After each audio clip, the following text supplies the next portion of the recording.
Hello and welcome to stage 4 of the 3R Tour of Mann racing series. Today we are taking on the Tour of the North, 32.6k, 598 meters of elevation.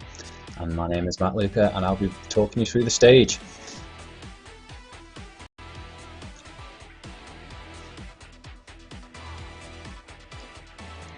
And here we see the GC standings after 3 great events. We started first with an individual time trial, then followed by a quick crit course around the capital of Douglas before we went to the Southern 100 last week. And here are the standings. So it's all pretty close there. You can see the top 6 there separated by a minute and 35 seconds.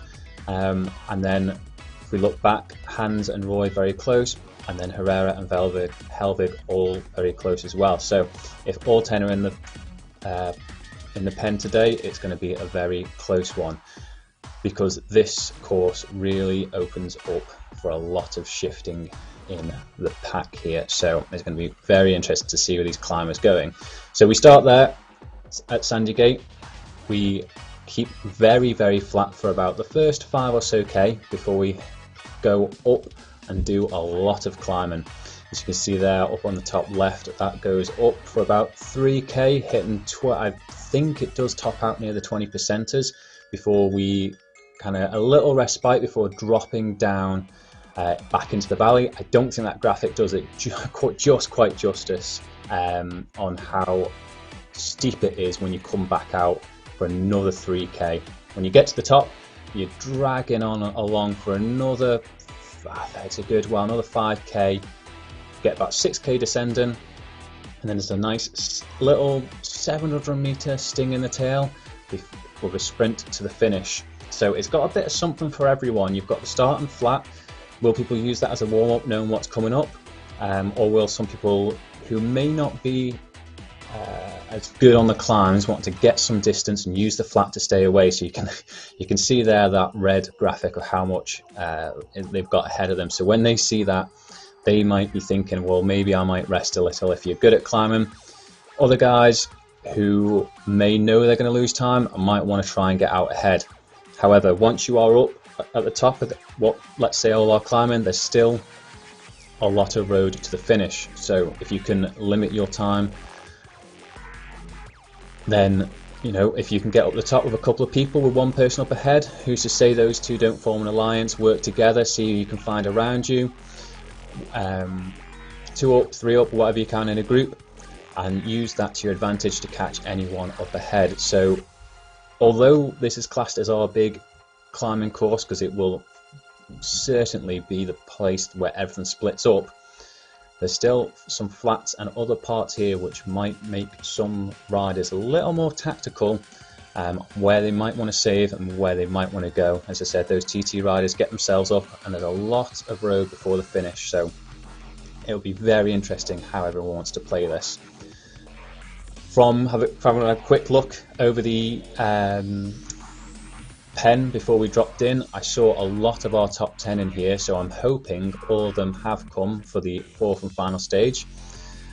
And we can see, I think that's our leader on the far right, Jan. I've seen Vesper, I've seen I've not seen Doug Hart actually. I hope he is in here.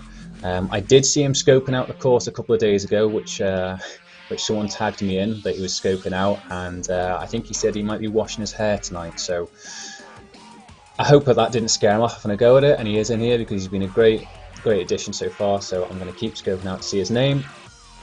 And I think I've seen Stimpson, Lambert, Roy Neal's in here. So again, and there's Helvig there, who's currently sitting in 10th, and he'll be wanting to make sure he puts some time into Herrera. So we are 1.1k in, and as I said, it's 0 meters climbed because it has been. It's going to be very similar like this for the next 5k. It's nice and flat. Everyone knows what's coming up ahead. I expect the climbers just to be happy and sit in. If Doug Hart is here, we'll probably see him come through the front at some point, trying to get off front and give it a go as usual. But because I haven't seen his name yet, and I say we have been going for a few minutes, unfortunately I don't think he might be in tonight, which is a real shame, as Olsen As I said, he's must be wanting to be one of those ones attacking. He knows he has time to make up here.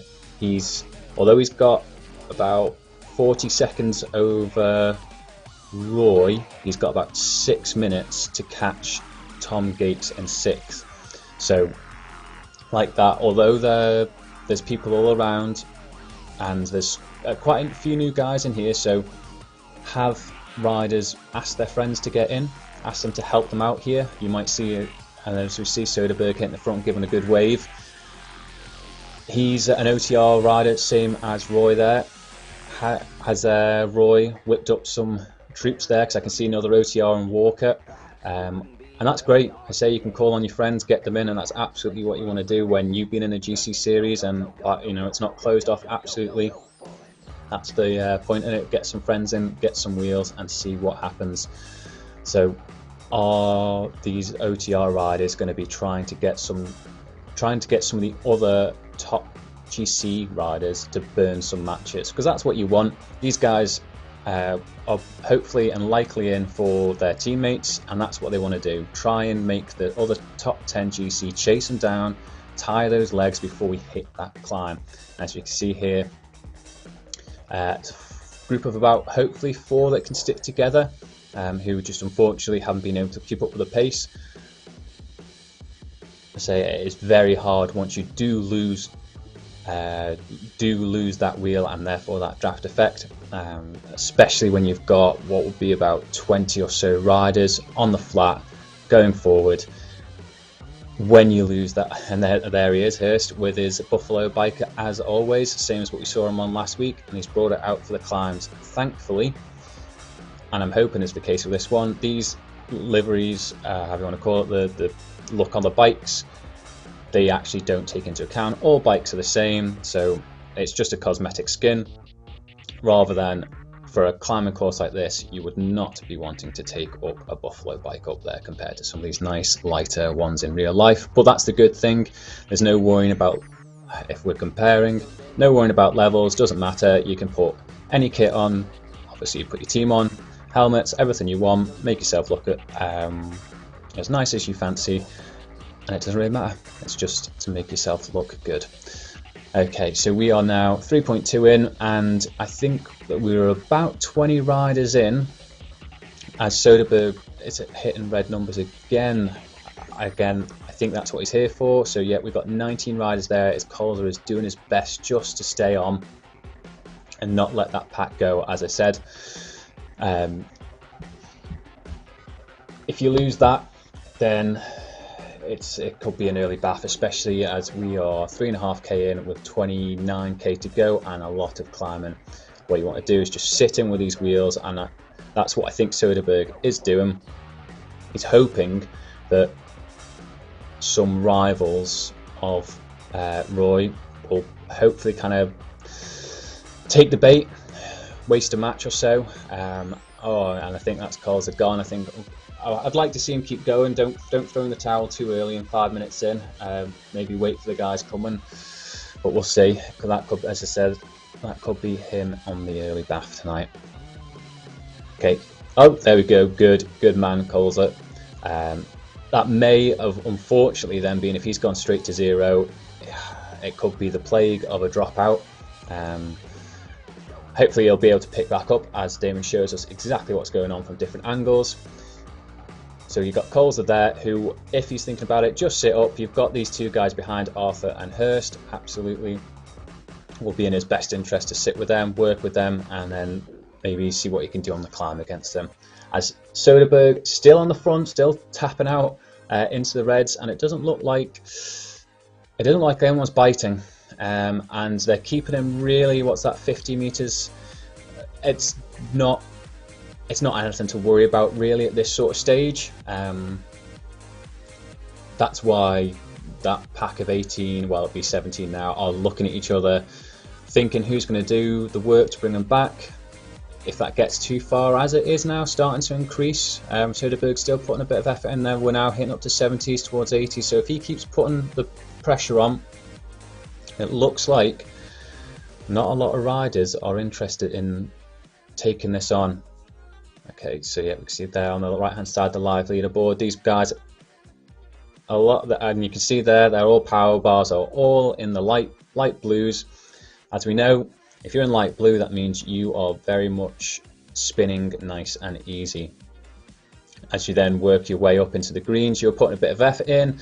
When we see yellows to orange, yep, you are definitely putting the power through the wheels. And then red is you are really going for it, either sprinting or you are definitely over your FTP in an effort to either bridge, attack. As we go back and see Dusan, Hurst, and it looks like these guys are catching. Been working together here because Arthur's now took Dusan, and there's Colza up there with another friend. So it looks like if these guys get organised, we could have a little chase group here, work together, get yourselves to the hill, and then it's going to be every man for himself up to the top. And that's it, as they all realise, best thing is make a little group. There's no point attacking each other right now. Start through and often. And yeah, it's always in your best interest to finish a little higher because you don't want to be in no man's land this early. And I'm sure that's what these guys will do, is make a little group and carry on. At the front here, have we still got Soda? Yep, so the live leaderboard on the right tells us Soderbergh must still be up the road somewhere. And the fact is we can't actually see him as we scan round, so he must be making a good distance. There he is, off around the corner. Again, when you see the pack spread out across the full road like that, that's telling you no one is really putting in any impetus. Everyone's just kind of rolling through till the natural draft hits you, and then you're just easing as people roll back. So yeah, there's 150 meters we are now. As you see Lindquist there, looks like he's going into the red a little. Whether that's, nope, it just looks like he's just taking the front. So when the group gets pointy, it means someone is putting a bit of effort in, which is stretching that pack and therefore making everyone get on the wheels as you naturally would to save the energy. As the pack spreads out across the road, that's telling you that they are taking it easy and just naturally letting it roll through. As we see the numbers here, all 2s and 3s. So for the caliber of riders in here at the minute, that is definitely that they are just taking it easy. The guys in the GC know full well that Soderbergh isn't a threat. As we see another OTR rider here, I say hopefully in with Roy to try and help him, whether that's the tactic, send Soderbergh up to see if someone will respond, whereas Walker is there just to kind of help Roy in the pack. So we'll see what tactics go on there with the OTR side of things anyway. Because at the minute it looks like we are, we're just going to roll nicely to the, what you can see is the big sharp red that we are coming ever closer to, and that is absolutely when we are going to see fireworks happen. And I can see there a name who I expect to see doing that is Igor Kops. Yep, big numbers on him I expect to see. He'll be one for the stage date for sure.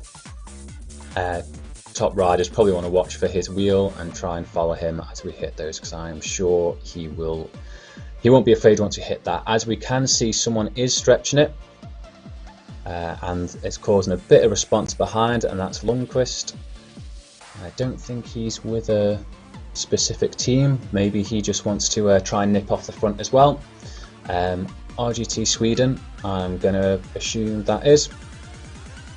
So yeah, he's decided to take on the front now and see if he can get some action in here, as we see him hitting high 300 watts, steady 75 RPM, quite low heart rate there, 135, just steady going across there.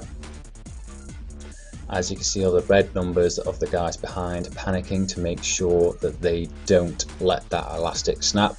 And you can just see the trail of riders behind as Østergaard takes the front, and he's just hitting that front, not really. I can see him hitting the 3s, 4s. He's not gone over the top in that sort of sense. He's just gone to the front, made sure he hasn't been dropped. As we can see Simonsen at the back there, and these two guys doing what they can just to make sure they get back on into that gap, because the gradient now is only going to go up. So on the top right hand, you can see, come on Simonsen, We were following him. I think he did, if I remember rightly, a very good 2-up time trial with someone last week, which was great to see. Right now, he doesn't want to be in no man's land before he hit this. So Soderberg off the front, 120 meters. So that little injection of pace from Lundqvist brought it back a little.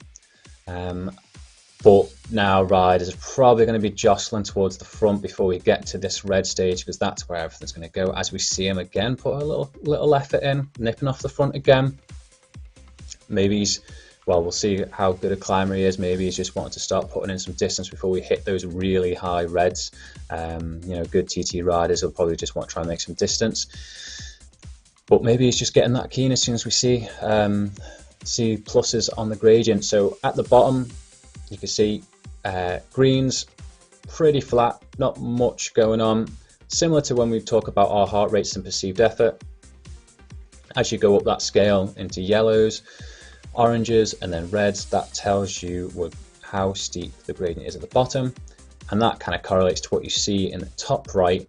At the minute, we're at plus 0.2% of a slope, and you can little bump there, which that's actually well done. I'm surprised that came in, which is great to see. It's that'll be the Laugh Bridge, a famous spot on the TT course that they'd have just crossed over. If you ever pay attention to the TT, you will have seen photos of them going over Little Bridge, because they always take off, as it were, and they always provide great shots.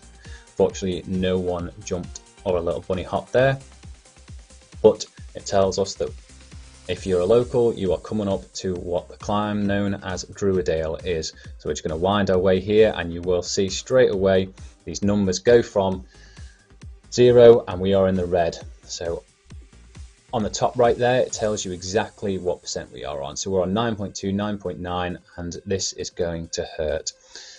So Soderberg reeled in very, very quickly there. That's Vesper, who's third, I believe. I'll get my leaderboard out, and he is obviously wanting to make an indent here straight away. So Vesper, yep, he is third, and he's roughly about 35 seconds back from Jan Vanner.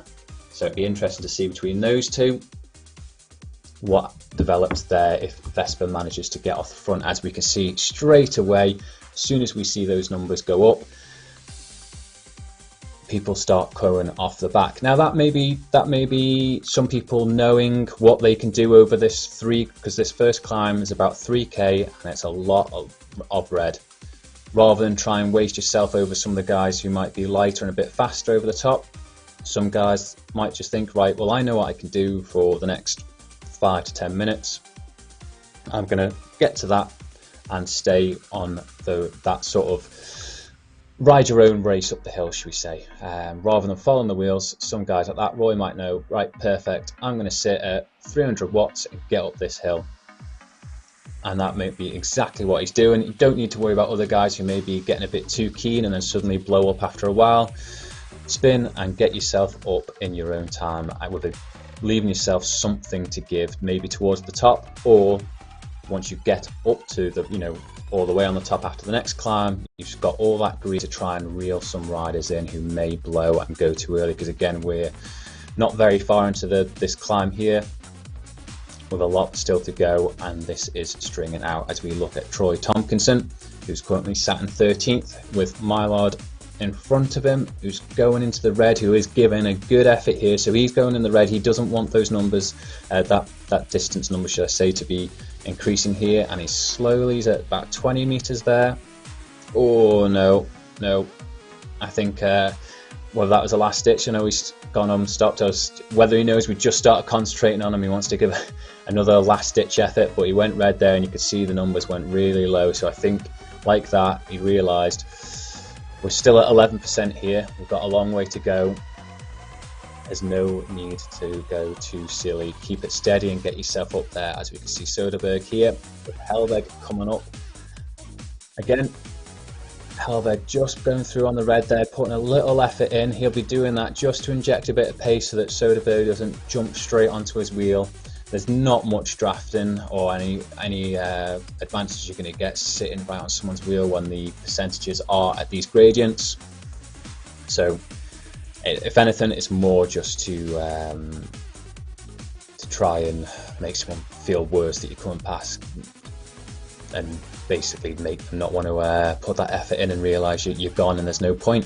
So you put a little dig in and hope that they don't respond. As we can see, Lundqvist followed by Cox on his wheel, and then we've got Vesper, Stimpson and Varner all close to each other. So again, that's interesting there. There's a good group of them all together, probably sizing them out. Like we've said, Lundqvist and Cox aren't actually in the overall, so while yes, absolutely you want to win the stage, Jan might just be marking anyone around him. We've got Jan and Vespers here. As we said, third place with about 35 seconds on to catch Jan.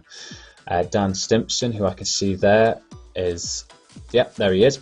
Dan Stimpson is in fourth, and he's, 7 seconds behind Vesper.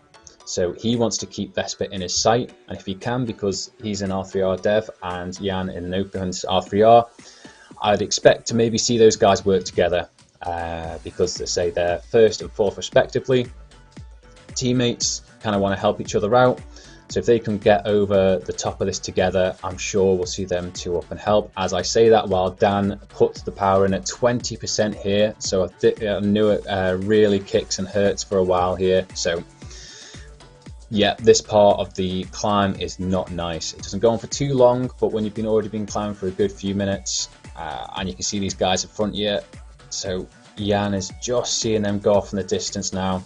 So that will be very interesting in the overall, because like we said, the guys in front, it doesn't look like we've got Doug Hart, but Vesper was 35 seconds behind, so that's what he needs.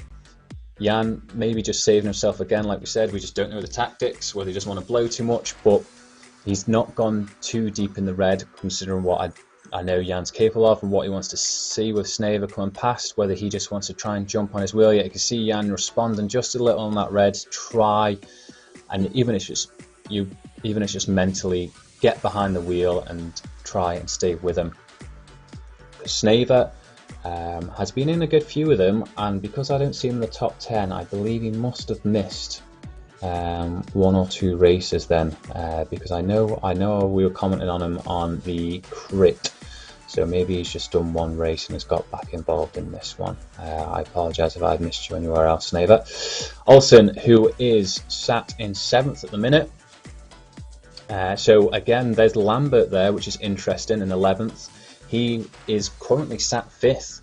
So these guys, yeah, so there he is, Lambert, currently sat 5th there, and he won't want to see the likes of Olsen going up the road, because he has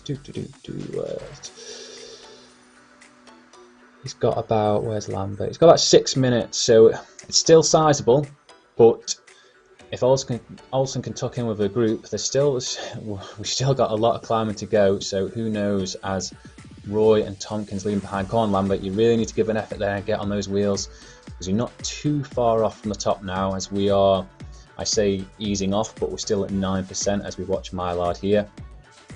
And go to our top two riders, Lundqvist and Kops. Lundqvist looks like he's the one wanting to set the pace. Kops just quite happy to watch and sit on that wheel. Whether he's just letting him dictate the pace for the first one, and then he might come through and either work on the second one or be a bit cheeky and try and drop him. We'll see what happens between these two. So two very strong riders who I think are going to be trading blows later on for sure. Okay, so we've got some good four-way views here. So top left, we've got our top two, Lundqvist and Kops, with Vesper top right there, who is about 140 meters off them.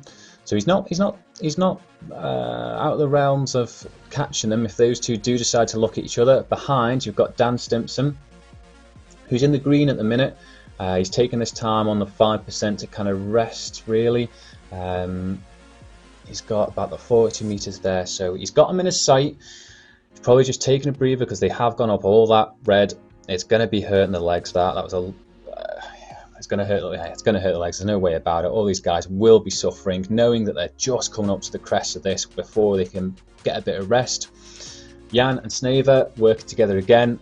So just before you crest here, it's always dangerous. Before once you go over the front, you want to get on their wheels before that happens. So if you can get towards the top of the hill, there's a couple of riders there that will be spurring those two on to catch up, and hopefully these guys might make a group of 4, because that would be interesting, having Lundqvist and Kops up the front with potentially 4 riders behind. So come on boys, keep going. If those two there can work together and catch Vesper and Stimpson, that could be a good little group together. Behind them we can see there's Østergaard, Walker and Lennox quite close as well. So this is what we'll probably end up seeing, little groups forming, and that's what they want to do. So again, similar to what we saw there, Lennox is just putting a good effort to catch these guys, because once you get over the top of the hill, you want to form little groups. It's going to make life so much easier for you, especially on the downhill. You can recover easier, take that drink and get ready for what you're going to be doing when you have to start climbing again. It's not as bad as what they've just done there, but when you still see all the reds, you're going to be putting an effort. As we can see Olsen there, knowing 50 meters back, he does want to catch. There's a group of 3 here. I want to get on their wheels and take a good rest. So before you get to what you can see on your graph at the bottom, the dark blue tells you that's when you're going to start going down. They want to be together before that happens. As we look and see, these guys have grouped up and are now a quartet. Looking at the powers, yeah, Snever's hit the front at 4.4, which is what these guys were doing. Lundqvist there at 4.4 as well. So I expect them to be a bit lower, because they are about to have a nice little downhill section. Rest, recover. They've just done a brilliant effort to get up the top of there, clear of the pack. They've got 400 meters on them. Get that percent going down, get the speed up, and then say that's where you can kind of rest, recover. Every second account, every watt saved is exactly what they're after, because I am sure once they start on the red numbers on the other side, they are going to be going back up into red numbers themselves.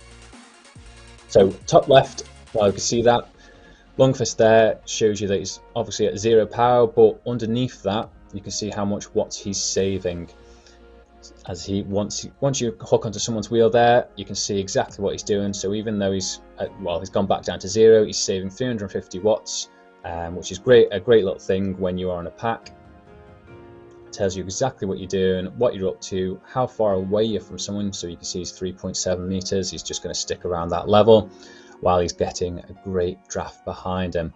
The red there telling him that he's just getting eased and braked because he's basically up his backside. So rather than touching wheels, great thing RGT tells you, I'm just going to apply a bit of auto brake because you're behind his wheel, and that's exactly what should happen, just as real life.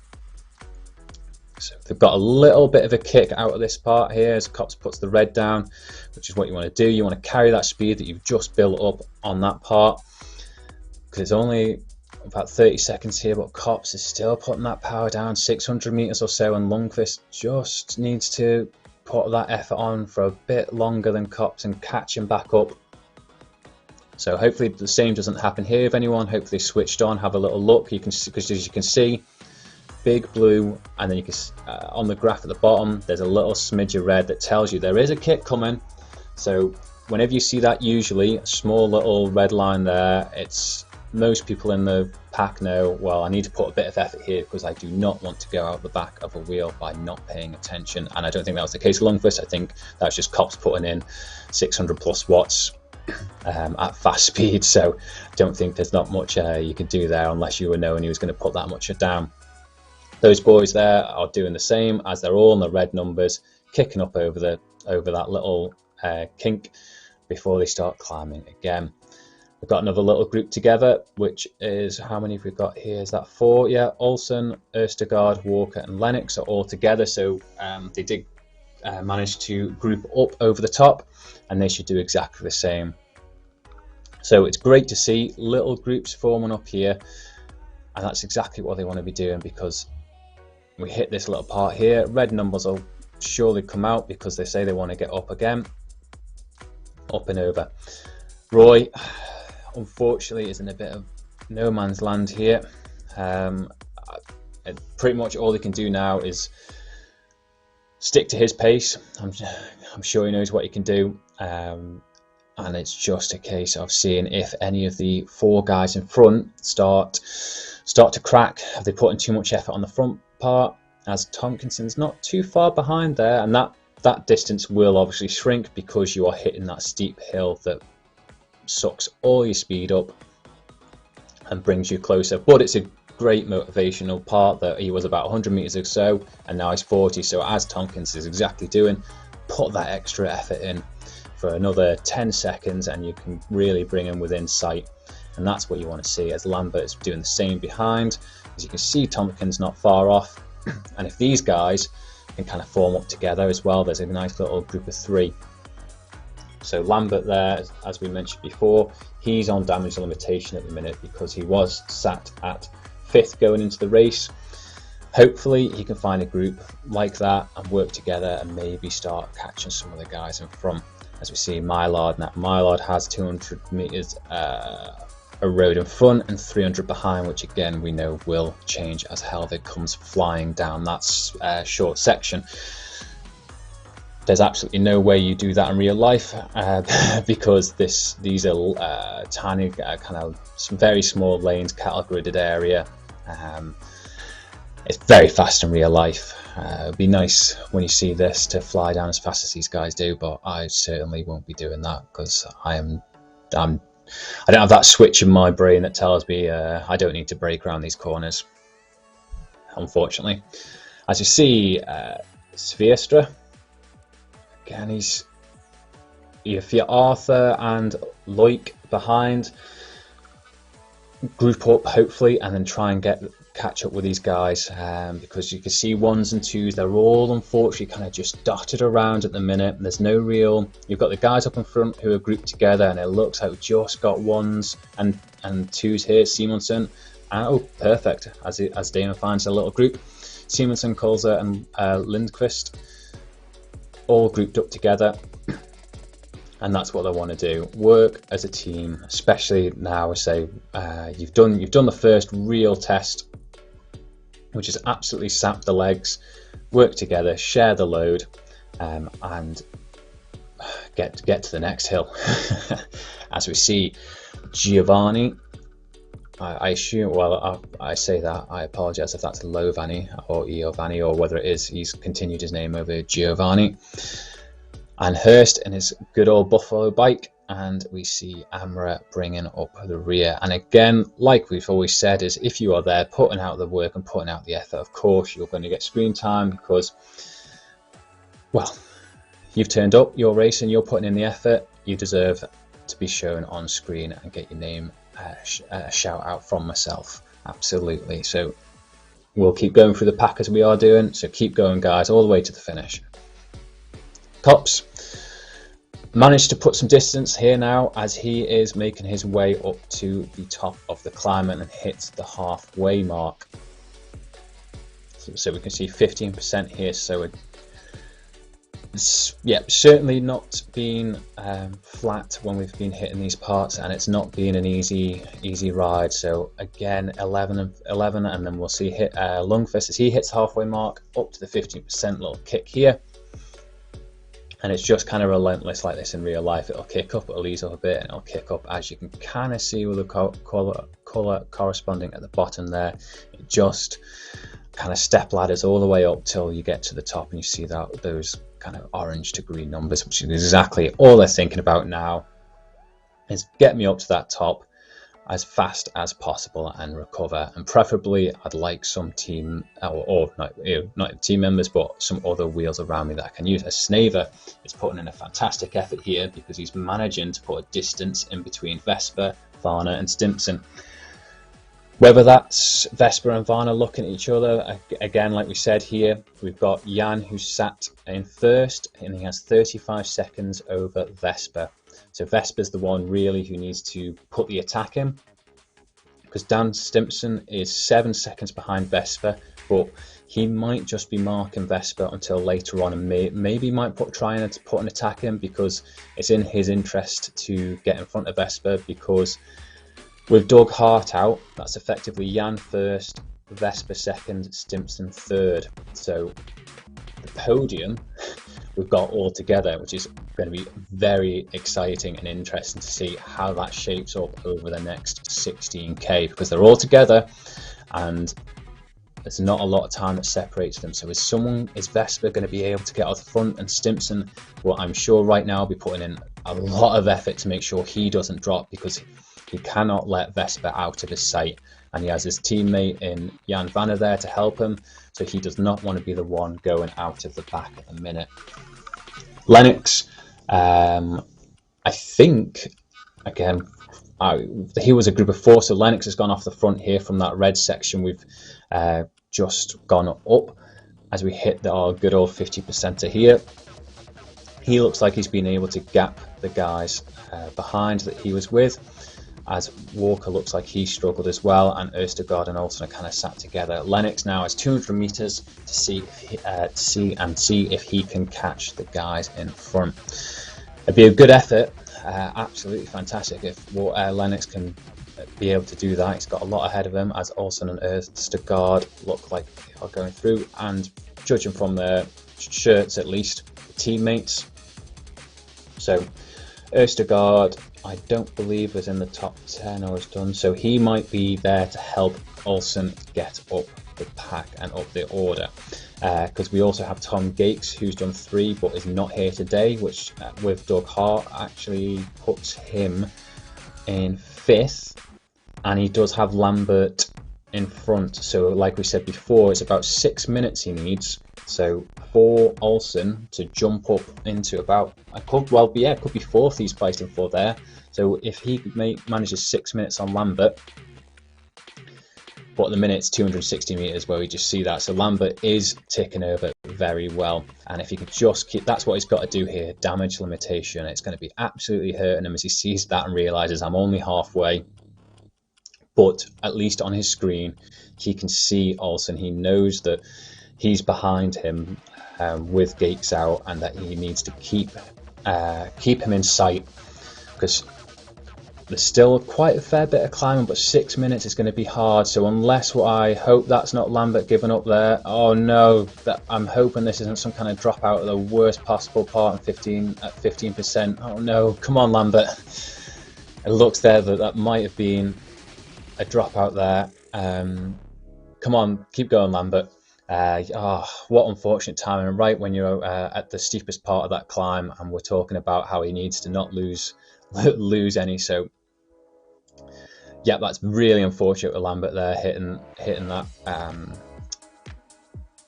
worst possible moment, but he's got to get over it, can't get annoyed, he's got to keep cracking on, and like we said, find his pace and keep going. As we see, Soderberg and Helveg hit the halfway point. We've got Helveg there, who came in as 10th today, and we've got his closest one above here, below him actually, so that'll, Helveg's 10th, Herrera's not here, and we then have Roy Neild. So Helveg is 5 minutes behind Roy, so I think it's safe that he won't catch him in the whole standings, but again, absolutely Helveg, keep pushing and see where he may end up at the end of it, because you never know what will happen. Mylard there, 35 meters back, so he has them in their sights, and he's pushing into the red, and he's doing exactly what he should be doing. Get with these guys, push over at the 15%, and just get your legs over this little ramp here and get closer to them as we go up and see cops.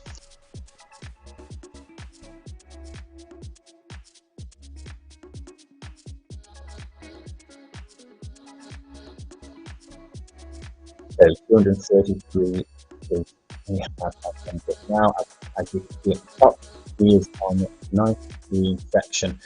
It pretty much stays around this for a good few K now. It's around the 0 to 2% for a good while before we really kind of start descending. As we look back to Svierdstra, putting in the red effort, getting himself again. This is probably the worst part in this sort of section.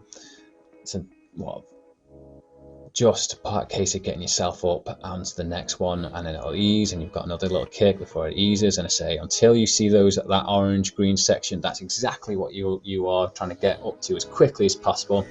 As we see Kops and now Lundqvist, who is up there as well. 270 meters is his gap, and these two are very good engines, so it'll be very interesting to see what happens between these two. And that's all they're going to be doing, like we are on the left hand side. They'll be watching each other's watts per kilo and trying to make sure theirs is higher than the other.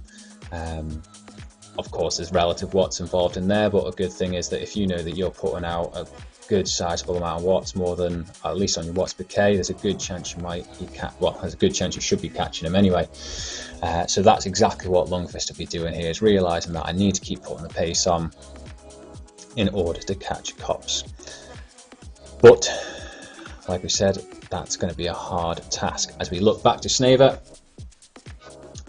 who is a K, but I think it's safe to say that those two are going to be fighting out for first and second. However, the rest of it is still up for grabs. As we look at Sneva there, who has about, I can't see quite, but as it looks, about 150 meters, if I'm guessing right, on Jan.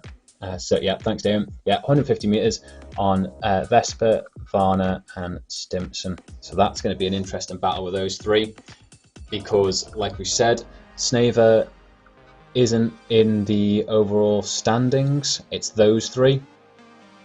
And it's going to be interesting between them, because Jan is ahead.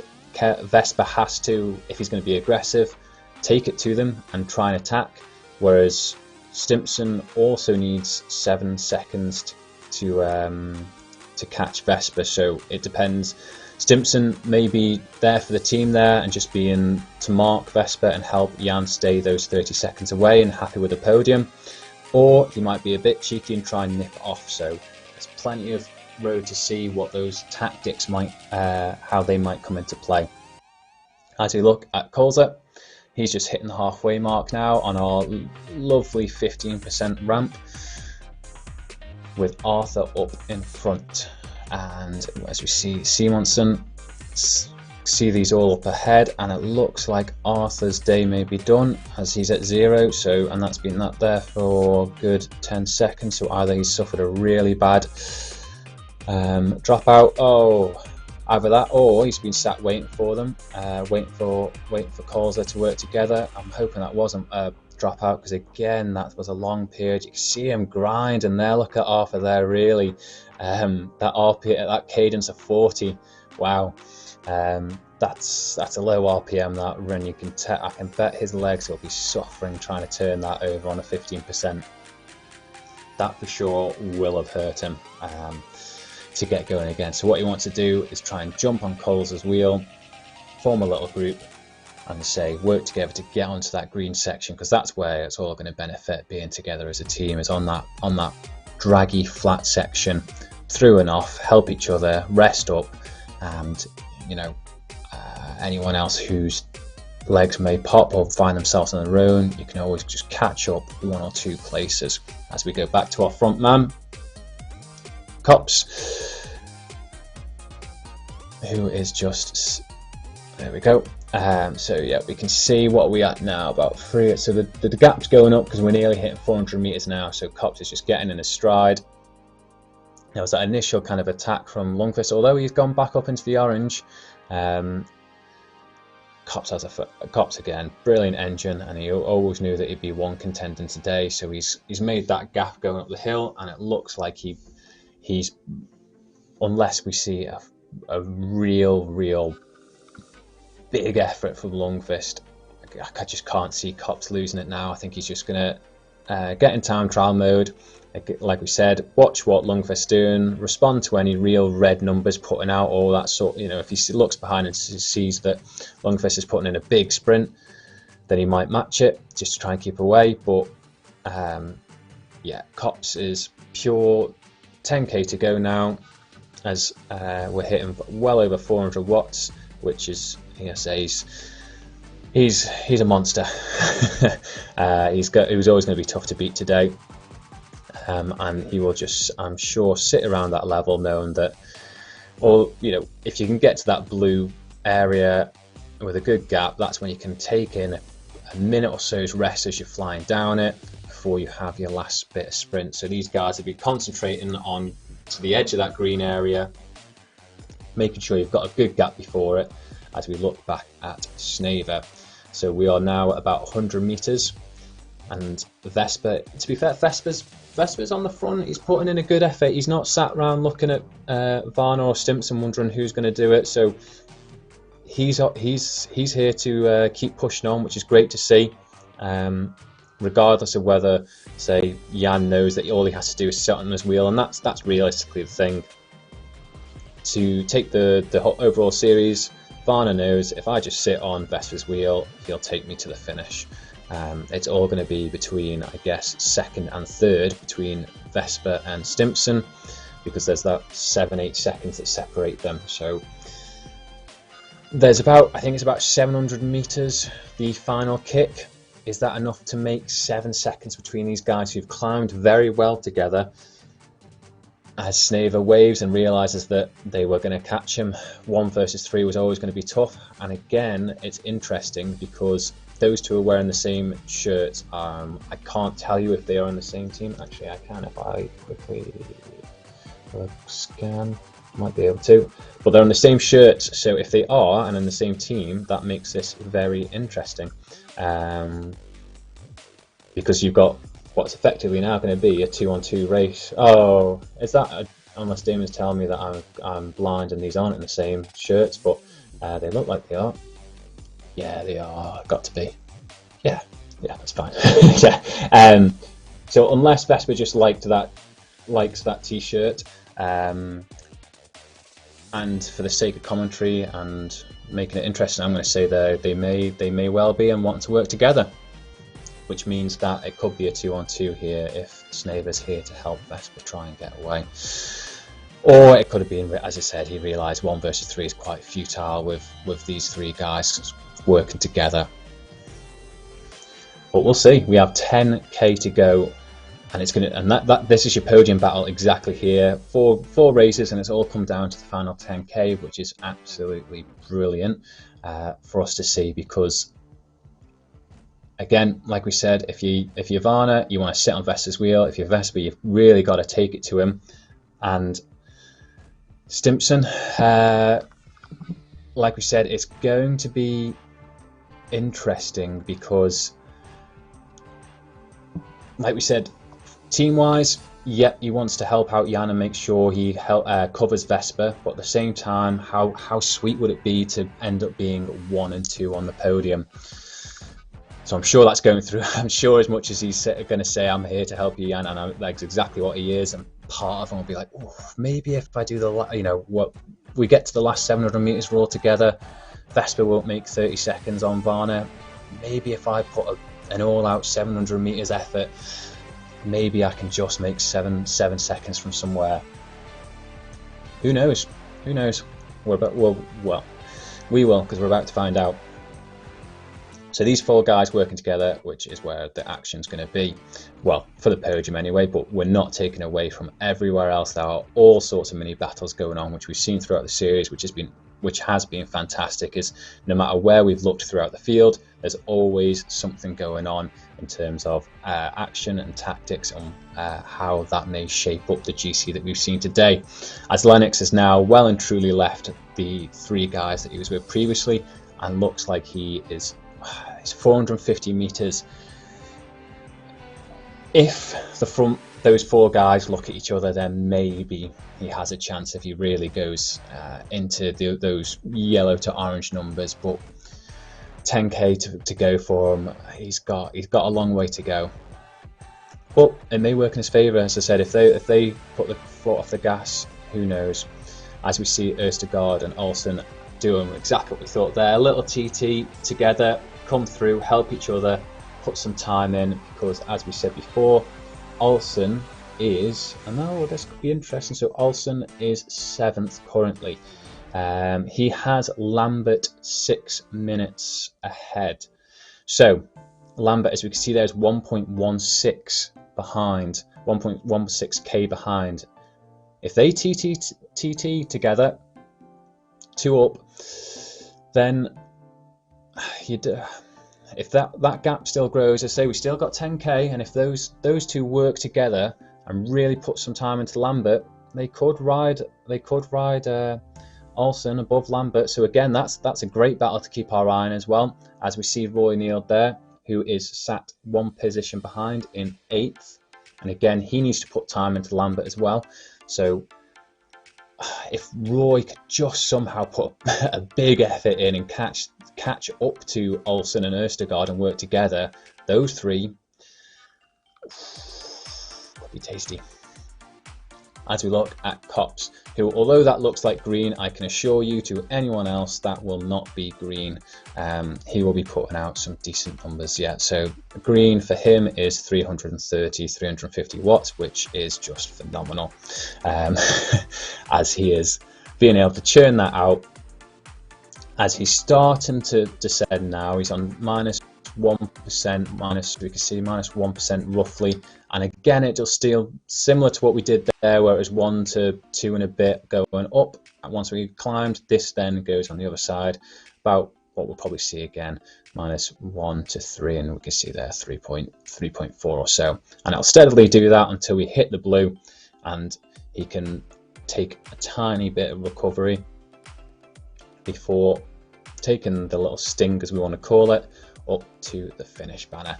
Lundqvist, and this is taking absolutely nothing away, because from Lundqvist, who's been able to put this effort in, he's, you know, at the end of the day, he is staying behind what is now a group of 4 and keeping them in his rear view mirror, if not increasing it. So although he looks like he's not going to catch Copse, he is still putting in a fantastic effort, absolutely not taking anything away from him here tonight. Our group of 4, so we've got Snaver is the one putting in the effort.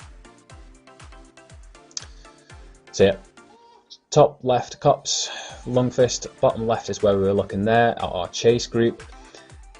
They're easing, and like we said, Lennox is now 350 meters behind. So if they keep sitting at blue, it means Lennox is only going to come closer, although it doesn't mean anything for the grand scheme of things, because I think this is Lennox's first event. It's great from jumping in. They won't be looking at anyone else bar each other in this little group here, because like we said, it's all to play for the series podium with this little group here. We've got Jan, who sits 35 seconds in front of Vespa, who sits 7 seconds ahead of Stimpson, and it is going to be Vespa who needs to find that time from somewhere, surprise them with a big attack, and it's going to be difficult, but I'm sure, as we can see here, it's not like he's just surrendering to being second. He is still putting out an effort, trying and catch them off guard if Jan and Dan are going to just sit on, and he knows that's the case. Yeah, it's going to be tough, because they are watching him.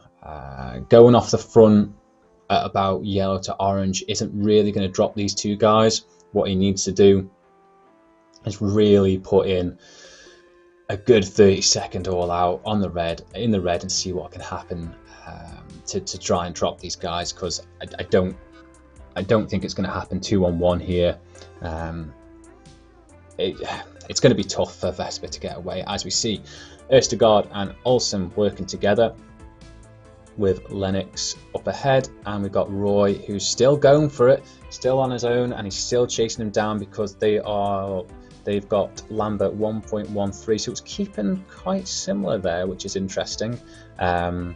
With Roy behind by 100 meters, and I'm sure he is just willing for Østergaard or Olsen to ease up for 30 seconds so he can try and catch them, and he's putting in a very big effort here now, because with 6.5k to go, the profile is downhill for a good section of it. You know, at least, you know, well, all of it bar the 700 meters is going to be downhill. if he can get on their wheels, that's exactly what he wants to do, because they'll take him right to the finish. So it's worth just putting what you can in to see if he can catch, because they're at about, so you can see them dropping to 3 watts, whereas Roy here putting in some big numbers, and hopefully soon, if you can start, usually around 100 meters, you can see them in the distance, which you can see there. So that's even better for his motivation, knowing that now, as soon as you can see them, that's the rabbit, isn't it? That's what he's chasing. Well, the rabbits. That's what he's chasing down now. And if they keep looking at each other, although Ørstegard may have just reacted there, hitting in the red, Roy just needs to outlast them. Hope that they do look at each other if they aren't working together, and just hope that he can, because it happened to him the other week. He put in a great effort to get on the back, real big, 1 minute in the red, really going for it to catch him, and unfortunately as soon as he did, the pack decided that they were going to attack. So I'm hoping that he's not unlucky again, as Cops hit on that blue, the dark blue section we said, which is a nice free wheel for him. Rest up before you hit these numbers here, because he's going to be soloing to victory, and it's absolutely well earned. The power he was able to put out to drop the guys, then it was him and Lundqvist, and then on the second one managed to put in a gap, and well, as we said, although it looked green for everyone else, he was putting in a great TT effort, kept him well distanced behind. And with 300 meters to go, you can see this little kick we were talking about, which will make things interesting for the groups. And you can see 200 meters to go as we just slightly kick up, which isn't as bad as I first thought when I looked at those reds there. So it's quite false flatty from that there. As we see Lundqvist go under it, you're hitting 2.9%. So you're not really, it's not as bad as the profile kind of looked there. It's 2.93 point there. So it's only just at the end there where it actually kicks, and it doesn't hit 5%. So well done, Igor Kops. Fantastic race and well deserved winner. Well done, Igor. Winner of stage 4 of the final series of our 3-hour Tour of Man. Lundqvist, like I said, absolutely take nothing away from the man to stay away and he put distance on a group of 4 behind him. He was definitely he wasn't coasting either. He was definitely putting in a really good effort there to stay away from everyone else, and deservedly takes second for the stage. So well done, Lundqvist, as he hits 150 to go. So it looks like it just starts to kick up, and the numbers increase the closer we get, I say that as it goes down, to the line. So again, it's, well, I don't know what to say. Well done, Lundqvist. Well done. Well deserved second place for the day. So this is where the action is. So it's not as steep as we originally, well, I at least originally thought, where those 7 seconds may come into play. I think it's going to have to be natural. Dan putting in a real big effort, Stimpson, to find 7 seconds from somewhere, because that's quite flat. I think that's going to be real tough. So it could be here. After the 4 stages, we're seeing our 1, 2 and 3 come across. Well, it's definitely going to be our 1, 2 and 3, but it's just depending on what order. I think Jan here can enjoy himself. He's not going to lose 35 seconds now, as it's all downhill and in that kick. The only thing to be decided is, can Stimpson find 7 seconds somewhere on Vespa? And that's it. Is Jan going to go for third on the day, or is he going to just let those 2 battle it out and not get involved? It's going to be interesting as we hit 1.5k to go. Yeah, I don't know what's. I expect it's just going to be an all-out battle, really. I think everyone realises what's going to happen. Save up and just see what happens.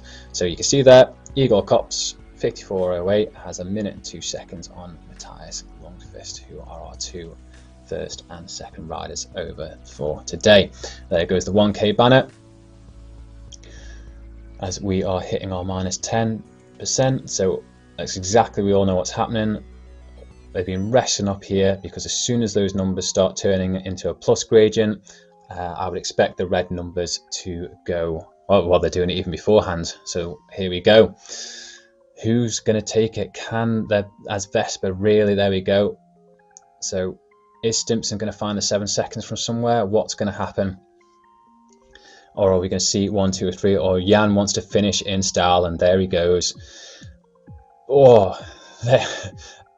Oh, go on. Jan Vanner does that. Vespa jumps back on. He's got the wheel there now. He needs Jan to die very quickly, and Vespa's still going. He's putting in the effort. He's clawing that back. That number's coming down and coming down and coming down. He's with 100 meters to go. It looks like Vespa's going to round him. He's going to hold him off, and he's gone round him. Yeah, well done, Vespa. Oh, maybe I spoke too soon. Maybe I spoke too soon again. Wow. It looked like Vespa had come round him, and whether it was just the wind that had him there, that meant once he hit the front, then Jan got the draft and suddenly put in that last ditch effort. Wow, what happened? Damon's going to keep me in suspense there. Yeah, it looked like Vespa had it by the speed he had around. Oh, there you go. How close is that? That must be to the hundredths. So that actually does take it on the line.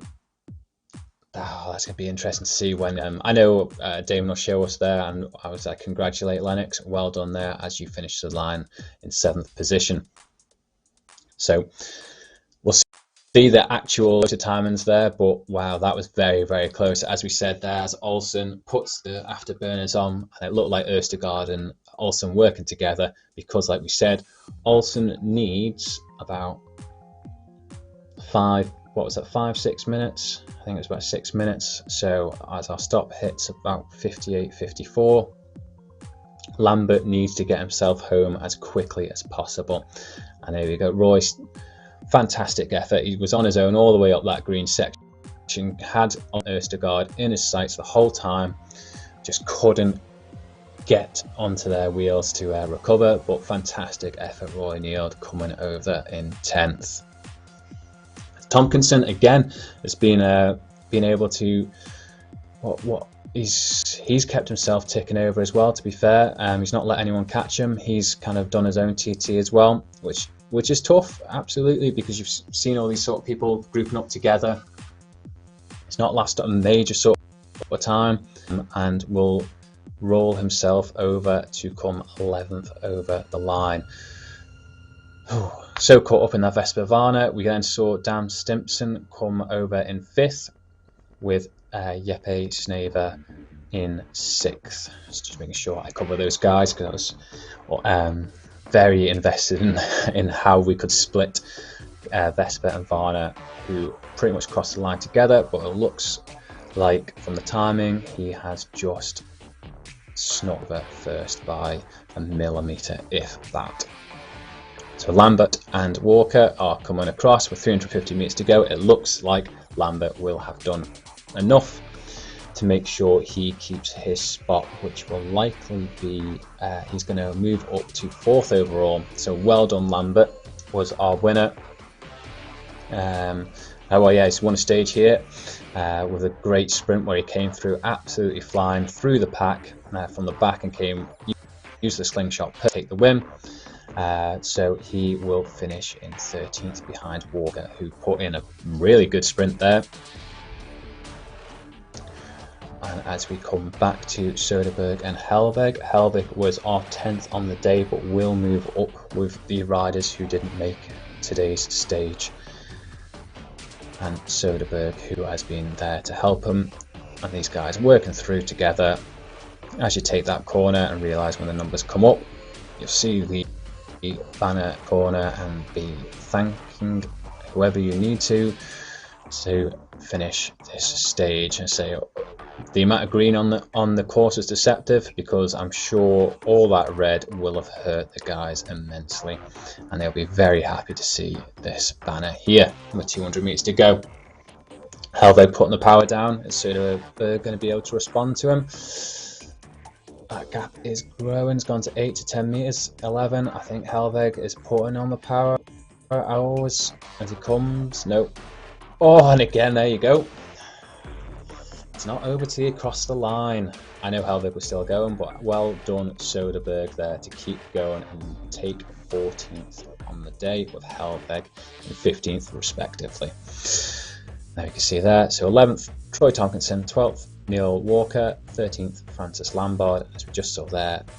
14th will be Soderberg. 15th, Helveg, as we look at Spierster, who will be our 16th.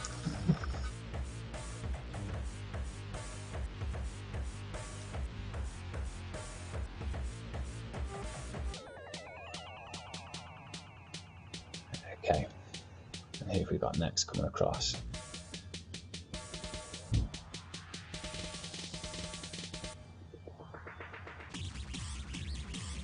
Okay, so we've got Maillard coming across, who should look like the distance behind. He is going to end up in 17th, as we can see here. With this blue, it's absolutely just rest up.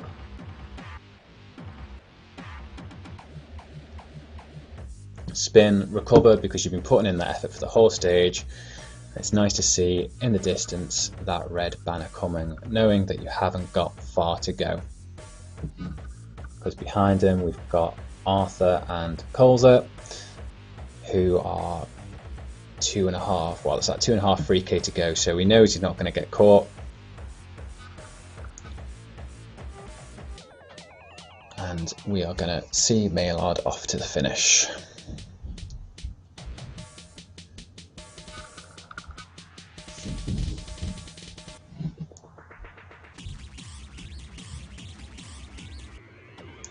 Okay, so it looks like there we're going to end up with Maillard 17th, Arthur 18th, Coles 19th, and Simonsen to round out our top 20, it looks like, from the distances there.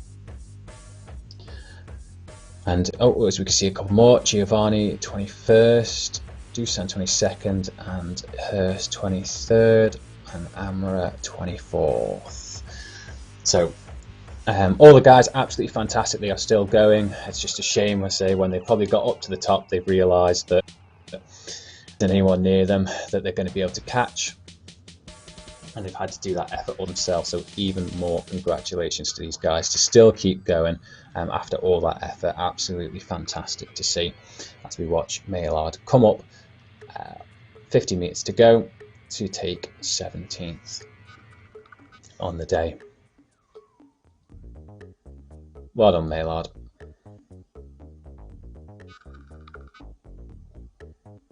So, as we have a look up the top, so let's see our results. Or are we looking at Scenic? Okay, so there we go. As we can see there,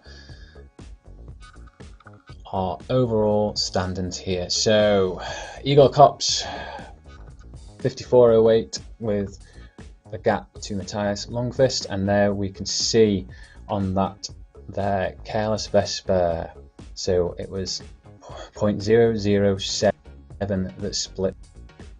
And say you couldn't call it, I couldn't call it because I had no idea what happened when Vesper came through, and it looked like Varner then put in a last ditch with about 20 meters to go and thought he might have took it, but Vesper just did enough to hold on. However, that does mean that Varner will take the overall win, so congratulations to him, with Vesper taking second overall and Dan Stimpson managing to come third.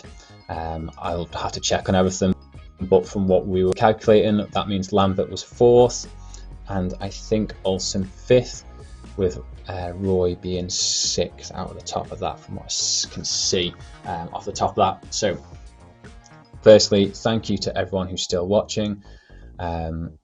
More importantly, thank you to everyone who has joined any of the 4 races over the series, and especially to everyone who turned up for all 4 of them.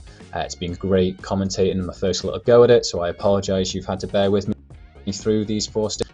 It's been great being this side of the screen, should we say, and getting involved with it. So thank you very much, and thanks to everyone who's watched, followed, commented, jumped in, or done anything relating to this, and especially thanks to Damon behind the screen, who's been helping me well throughout the whole thing. So, and yeah, thank you very much to everyone involved, and you may see me well, you won't see me, but you may hear me behind the mic at some point again in the near future. So